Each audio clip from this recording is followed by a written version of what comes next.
ഇസ്രായേലിനെതിരെ ആഞ്ഞടിച്ചുകൊണ്ട് ഓസ്കാർ താരങ്ങളും ഓസ്കാർ വേദിയിൽ ഗാസയ്ക്ക് പിന്തുണയുമായി താരങ്ങൾ.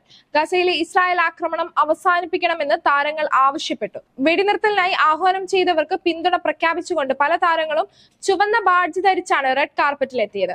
ഗായിക ബില്ലി ഐലിഷ്, നടൻ റമ്മി യൂസഫ് എന്നിവരായിരുന്നു ഗാസയ്ക്ക് പിന്തുണ പ്രഖ്യാപിച്ചവരിൽ പ്രമുഖർ. നമുക്ക് കുഞ്ഞുങ്ങളെ കൊല്ലുന്നത് അവസാനിപ്പിക്കാം, കൂടുതൽ യുദ്ധങ്ങൾക്ക് നമുക്ക് ഭാഗമാകാതിരിക്കാം.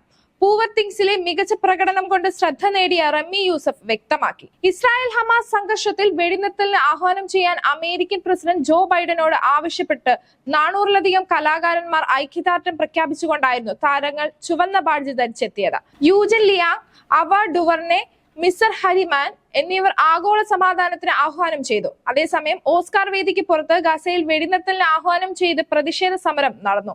ലോസ് ഏഞ്ചൽസ് പോലീസ് നൽകുന്ന വിവരത്തിന്റെ അടിസ്ഥാനത്തിൽ കുറഞ്ഞത് 3 പ്രതിഷേധമെങ്കിലും നടന്നിട്ടുണ്ട്.